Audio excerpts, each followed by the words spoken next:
Olha aí, anjos, dando continuidade a esse segundo reinado, né? Antes de nós falarmos nessa questão dos movimentos abolicionistas, eu quero finalizar aqui em números a Guerra do Paraguai. Eu havia dito para vocês que a população do Paraguai era de 900 mil. O prejuízo para o Paraguai foi tão grande, em todos os aspectos, que de 900 mil habitantes, a sua população ela se reduziu em 200 mil. E o incrível, desses 200 mil sobreviventes, 90% eram mulheres, não é? O Paraguai, ele foi arrasado em todos os sentidos. Tanto é que com a derrota na Guerra do Paraguai, o Paraguai ele se tornou, praticamente até hoje, não é? Um dos países mais pobres da América do Sul, não é? Da América Latina. O Paraguai passou a compor o grupo, não é, de países pobres e atrasados da própria América Latina, não é? Então, para você ver o quanto o Paraguai, dentro desse conflito, teve perdas assim consideráveis. Quem menos sofreu com perdas foram a Argentina e o próprio Uruguai, porque pouco, na verdade, não é, eles fizeram esforços em relação ao conflito. Essa aqui é a grande verdade. Reduzindo seu prejuízo financeiro, né, e a própria baixa, não é, em número dos seus homens. Pelo contrário, a Argentina, ela até obteve vantagens territoriais. Ela fica, não é? Ela vai acabar anexando o Chaco, uma região do próprio Paraguai, não é? O Brasil ele sofre muito. Tanto é que o Brasil ele vai contrariar empréstimos perante a Inglaterra para poder tentar se recompor, não é, do próprio conflito, da própria guerra do Paraguai. E no final de tudo, quem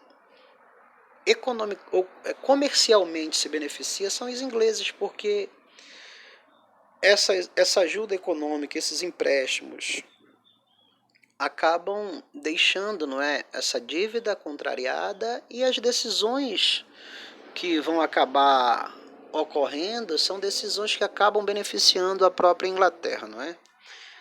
Na verdade, desde a independência do Brasil, politicamente falando, mas economicamente nós caímos nas mãos dos ingleses, ela ainda aqui nesse momento é uma realidade, não é? Agora sim, falando sobre essa questão dos movimentos abolicionistas. Olha aí como a Inglaterra ela acaba sendo a beneficiada, não é, da Guerra do Paraguai. Então, olha aí. Quais são os principais fatores para nós entendermos, não é, esses movimentos? A resistência de negros, lá na região, não é, do Nordeste do Açúcar, e também a resistência de negros lá na região do ouro das Minas Gerais, não é? Do ouro, do diamante na região das Minas Gerais.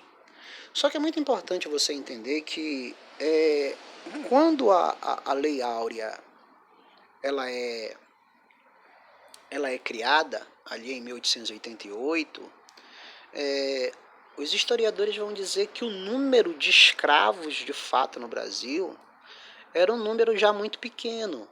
Né? Há quem diga que nós só tínhamos nessa época 10% só de escravos. Por quê?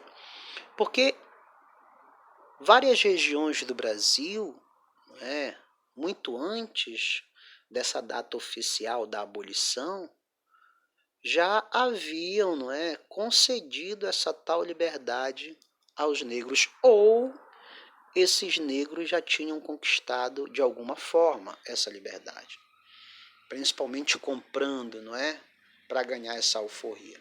Tá?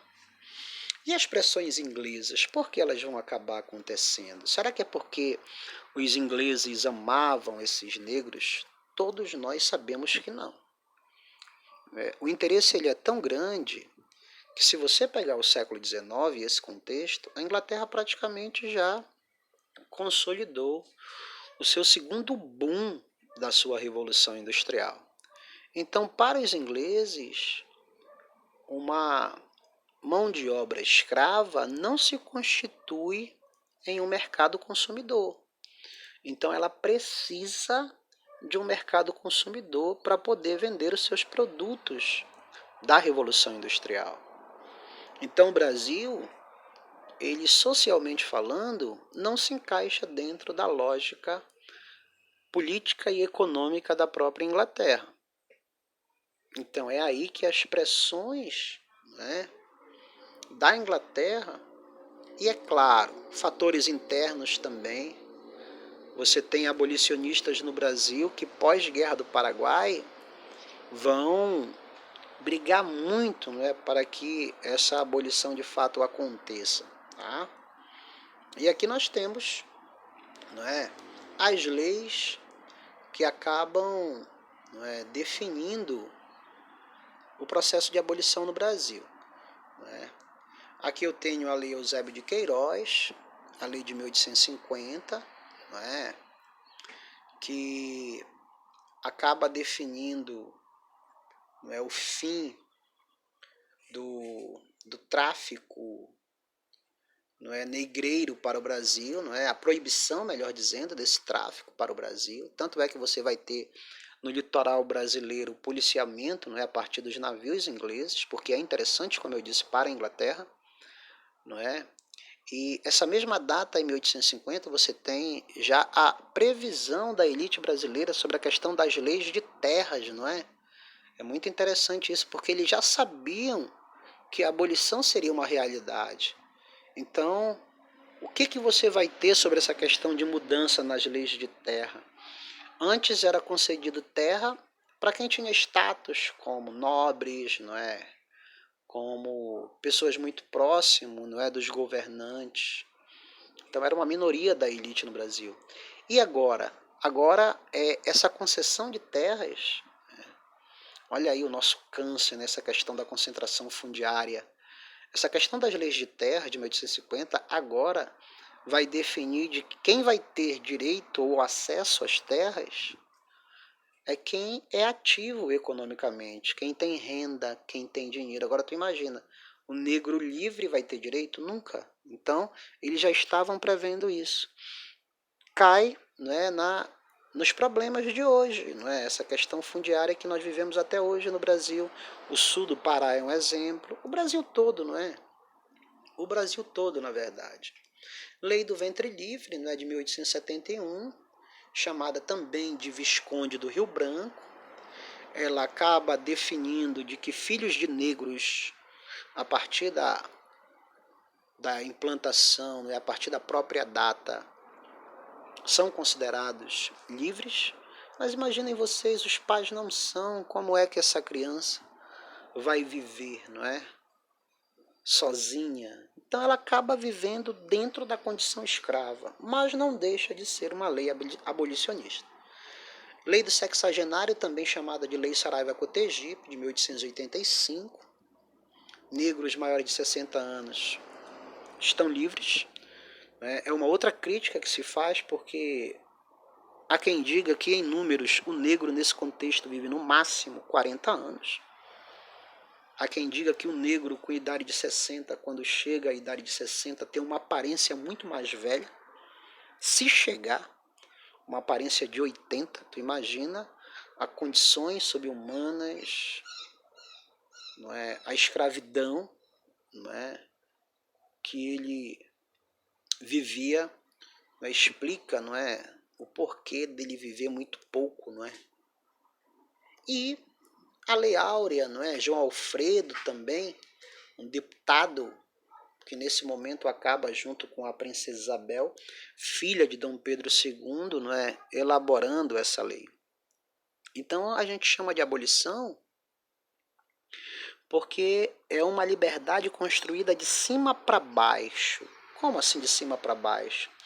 Ela só foi possível porque os governantes no Brasil, a elite no Brasil, ela permitiu. diferente do Haiti, não é? Emancipação de baixo para cima, né? Quando os negros se revoltam, matam os seus senhores para poder ganhar a liberdade. Por isso que a nossa é a abolição. Anjos, esse segundo reinado, nesse primeiro momento, ele vai até aqui, mas é claro que eu ainda vou me prender no contexto do segundo reinado. Eu vou falar sobre a questão do café, não é? Eu vou falar sobre a questão da imigração, né, os imigrantes no Brasil. Eu vou falar sobre a era Mauá e volto sobre a questão militar e religiosa para a gente entender o final do Império Brasileiro e o início da República. Quero dizer que eu estou morrendo de saudade dos senhores, não está sendo fácil para nós, e que no primeiro momento, assim que nós voltarmos, na nossa primeira aula presencial, eu quero dar um abraço coletivo muito grande em todos vocês. Tá difícil, tá muito escroto, mas a gente tá tentando aqui da melhor maneira possível. E qualquer probleminha técnico, eu peço perdão, eu peço desculpa aos senhores anjos. Muito obrigado a todos, valeu, até a próxima.